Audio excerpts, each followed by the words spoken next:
to another episode of the Fired Up for Friday podcast. The podcast letting you know what's dropping this Friday that has me fired up and hopefully get you through the remainder of this work week. Because all work weeks suck. Mine suck, yours sucks. Let's get through to Friday where we get all those new metal releases. And I have some killer releases for you this week, Friday, May 22nd, 2026. And I think we have the heaviest week yet. We have some death metal, some thrash metal, some brutal death metal, one psych doom stoner rock, just to keep it a little lighter and balanced. And of course, the album of last week, which is the best album of last week in my opinion. So stick around, make sure you don't miss that, because you're going to want to see what killer album dropped last week. And as always, I'd like to thank the bands, the labels, and PR, because without them, I'd have no fire to be excited for. And if you're in a band, label, talent show, PR, and you'd like your music featured on the Fired Up for Friday podcast or any other aspect of the Metal Institute of Thrashology, reach out to me at Metal Institute of Thrashology, all one word, at gmail.com. And I'd like to take the time to ask you guys to do a favor for me. Could you please hit the like, subscribe, heart, follow, share, do all those kinds of things. It helps me out and it helps more metalheads learn about more metal. It's a win-win situation. We're all involved. And make sure you destroy the subscribe button because you don't want to miss next week's Fired Up for Friday podcast and all the other crazy shit I do on this channel. So without further ado, let's dive in and see what has me fired up for this Friday.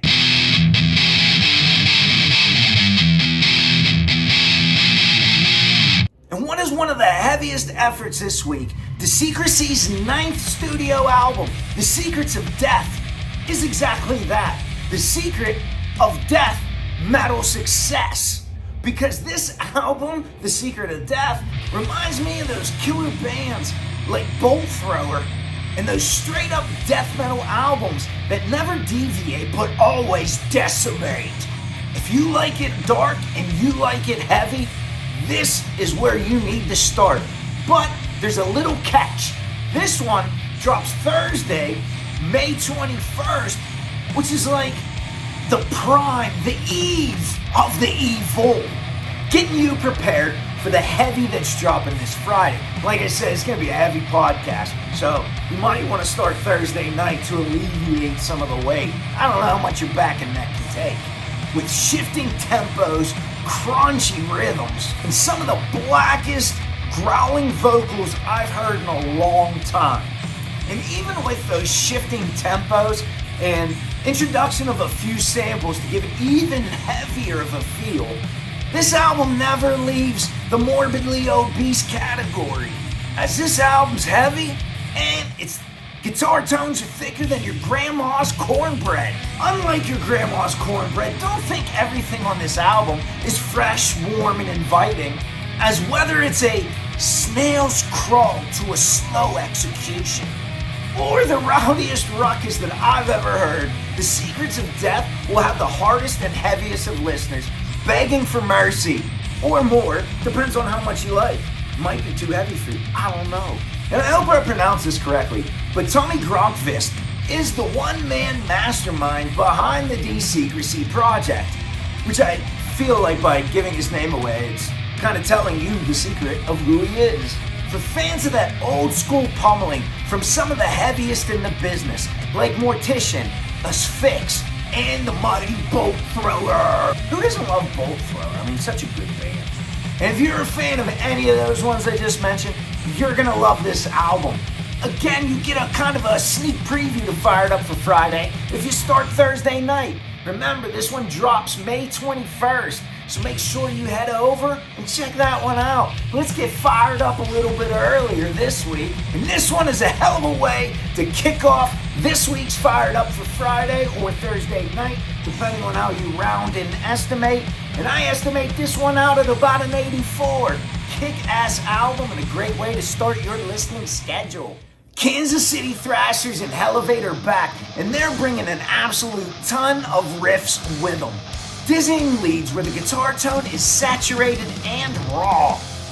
Playing in what feels like a Catch Me If You Can album, I loved it every minute and every riff. The bright leads really balance out the modern Bay Area heaviness that reminds me of bands like the legendary Testament, Exodus, and even the mighty Slayer. With chaos controlled by the writer, the low end is crushing, and I really like the drum fills a lot, which helps inject a nice groove into this modern day thrasher. The drums are fueling this fire, and I'm sure a few sticks broke and they became the firewood, as he just beats the hell out of the kick. It's smashed up more than a campfire s'mores. The only thing I would have loved to have seen some more on was that black and crunchy singing. It was used very sparingly in this album, and I think it was done so well. Give me more! A fun album with stories about velociraptors, anti-religion themes, telling AI to go fuck itself, so many other relevant topics that were just as violent as the riffs. Silicon Valley is as dangerous as the stories they tell. I really enjoyed this one. Those damn guitars were magnificent, and those pinches were nasty enough to wake my fat ass up. Don't drive when this ripper's playing. And just like the ticket you get, I'm clocking Hellevate at a 77, which if you're in the state of Virginia, anything over 70 is a reckless driving charge. So I advise you, if you're going to drive and you're going to listen to Hellevate, I would do it responsibly. Or irresponsibly, it might be more fun. I've worked many jobs in my life. I've been fired from a few, but one of my favorite jobs that I ever had in life was cleaning instruments coming back from surgery at a level 1 trauma center operating room. Whether it was brain, bone, blood, guts, I've touched it all. And honestly, after a while, it all becomes the same. And I want to tell you, I've seen some of the most gruesome endurances of mankind.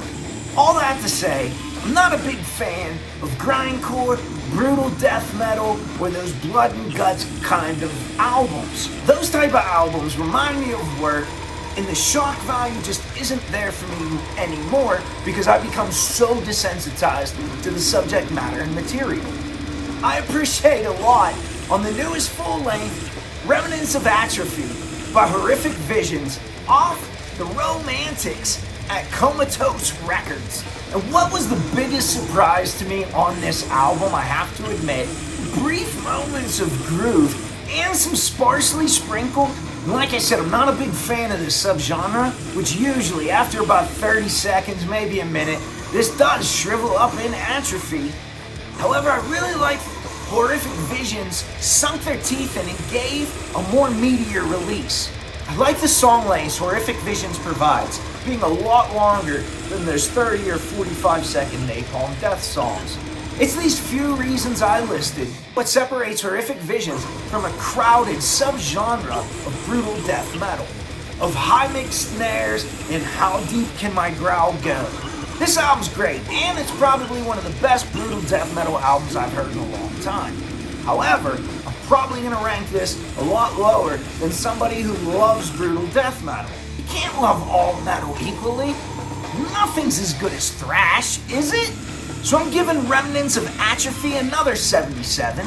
Like I said, it reminded me somewhat of Another Day at the Office, so it loses a little bit intrigue, especially because it's fired up for Friday. We're trying to get away from the office. It's fuck work. But this leads me to wonder, if you're a fan of brutal death metal, what would you rate this album? Is it one of the top tier brutal death metal albums? I don't know. Tell me in the comments what you think of Horrific Visions, Remnants of Atrophy. I always think that live music is better than a studio recording. You can do everything you want in the studio, so sure, I understand why artists would value studio time more over live performances. You could add effects, you could layer, you could master it differently, and most importantly, you can re-record it. And I had a friend that convinced me of this at a meeting with all of the top tier thrash metal bourgeois, where at the prime age of 11, we formed this opinion. You only get one chance when the pressure is on in front of who knows how many fans. Can they pull it off? Can they make a legendary performance? So what was recorded, and it sounds almost as tight and as clean as a studio album. The proto-psych pioneers who've been pushing boundaries through their proto-prog rock that will have stoner rock fans and doom metal lovers smashing the repeat button for sure.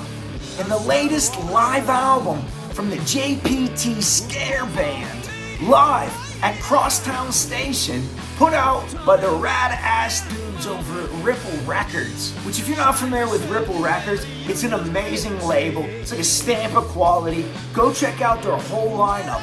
But first, go check out the JPT Scare Band. Because what was recorded as a live event down in Kansas City way back in 2011. It's like 15 years ago. Can you believe that 2011 was 15 years ago? God, I'm old. But live at Crosstown Station shows what JPT Scare Band can bring to the table on this newest effort. And at the time of this recording, it was about 35 years of jamming for JPT Scare Band, showing today's bands what an improvised album should sound like, as you can almost feel the cohesiveness. Thankfully, somebody recorded and captured this performance, because they also captured that kind of magic that's very difficult to capture on a live recording. Formed in 1973 from three dudes who just like to hang out and jam. Live at Crosstown Station shows exactly what can be built from three tight friends and their closest of bonds, and what's almost a defining stamp in such an underrated career. These OGs who are silent assassins, delivering killer-ass riffs, helping so many bands birth genres along the way. For fans of Mountain, Blue Cheer, early UFO, and those proto-experimental sounds, why not throw in some Sabbath and Rainbow too? Hell, let's get this party started.